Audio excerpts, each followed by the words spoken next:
या कुन्देन्दुतुषारहार धवला या शुभ्रवस्त्रावृता या वीणावरदण्डमण्डितकरा या श्वेतपद्मासना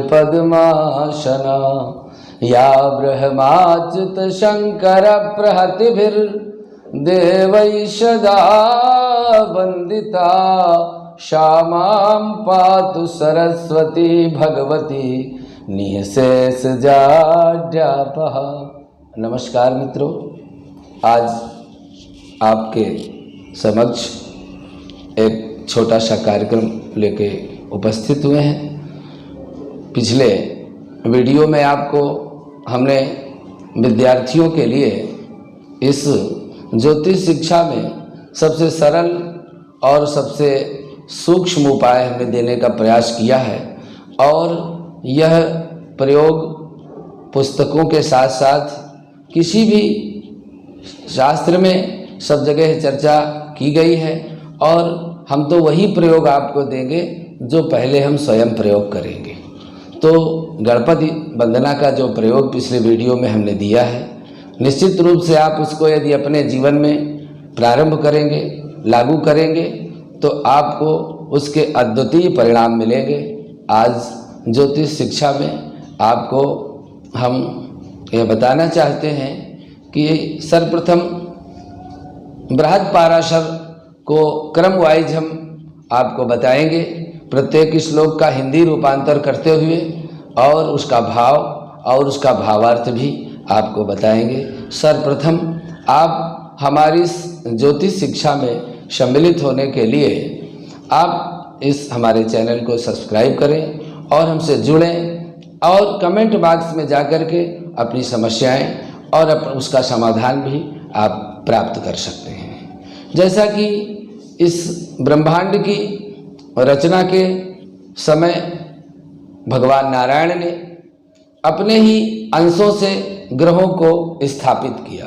उसमें से सूर्य, चंद्र, भौम, बुध, गुरु, शुक्र, शनि, राहु और केतु जो भगवान के दिव्य 24 अवतार हुए हैं, उन्हीं अवतारों की श्रृंखला में इन ग्रहों को भी जोड़ा गया है। जैसे सूर्य को भगवान राम से, चंद्रमा को भगवान श्री कृष्ण से, इसी तरह से अन्य भी जो ग्रह हैं उनको इसी क्रम में जोड़ते हुए इस संसार की रचना में भूमंडल को 27 भागों में बांटा गया, जिनको हम 27 नक्षत्रों के नाम से जानते हैं। अश्विनी, भरणी, कृत्तिका, रोहिणी, मृगशिरा, आद्रा, पुनर्वस, पुष्य, अश्लेषा, मघा, पूर्वा, उत्तरा, हस्त, चित्रा, स्वाति, विशाखा, अनुराधा, ज्येष्ठा, मूल, पूर्वाषाढ़, उत्तराषाढ़, श्रवण, धनिष्ठा, शतभिषा, पूर्व भाद्रपद, उत्तर भाद्रपद, रेवती। इन प्रत्येक नक्षत्रों को 4-4 भागों में विभाजित किया गया है। जैसे हम चू, चे, चोला, अश्विनी, ली, लू, ले, लो, भरणी, आ, ई, उवे, कृत्तिका। इसी तरह से 9-9 चरण की एक राशि बनाई गई है। तो हमको इन नक्षत्रों को याद करना है और हमें फिर इन राशियों को याद करना है। तो मेष राशि का जो निर्माण होता है वो 9 चरणों से होता है, जिसमें अश्विनी के, भरणी के दोनों के 4-4 चरण और कृत्तिका का पहला चरण। इन 9 चरणों से एक राशि बनकर के तैयार होती है, जिसको हम मेष राशि के रूप में जानते हैं और मेष राशि के स्वामी मंगल होते हैं। इस विषय को आगे हम विस्तार से बताएंगे। पहले आपको इन नक्षत्रों को याद करना है, उनके चरणों को कंठाग्र करना है, राशियों को याद करना है। राशियों का क्रम क्या है, तो उसी क्रम पर आप राशियों को मेष, वृष, मिथुन, कर्क, सिंह, कन्या, तुला, वृश्चिक, धन, मकर, कुंभ और मीन, ये 12 राशियां हैं। इनको क्रमशः याद करना है। पहली राशि को हम मेष कहते हैं और 12वीं राशि को हम मीन कहते हैं।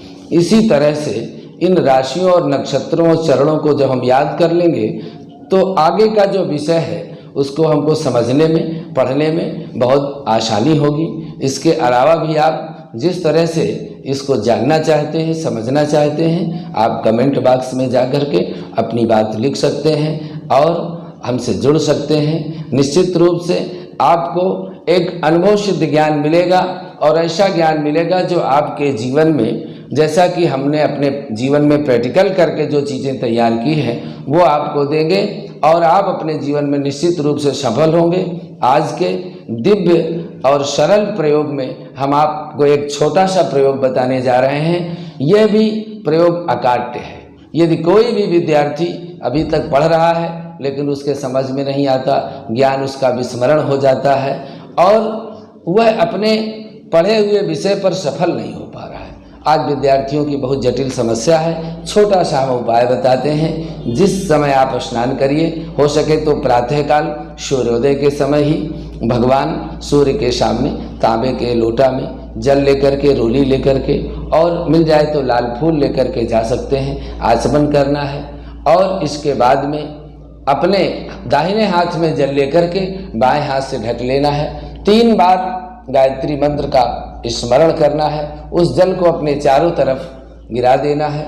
आप एक सुरक्षा घेरे में इससे हो जाते हैं। आपका मन, आपकी बुद्धि, आपका ज्ञान इस मंत्र के माध्यम से एकाग्र हो जाता है। जैसा कि इस मंत्र का भाव है कि धीमहि धियो यो नः प्रचोदयात्, मेरी बुद्धि को अच्छे कार्य में लगाएं, पवित्रता प्रदान करें, ऐसा ही प्रार्थना करके और 3 बार सूर्य भगवान को जल देना है। जल देने के बाद उस जल को अपने मस्तक में लगाना है, उसी स्थान में परिक्रमा करना है और इस क्रिया को यदि आप नियमित रूप से करते हैं तो अपनी कक्षा के एक अच्छे विद्यार्थी के रूप में आप स्थापित होंगे।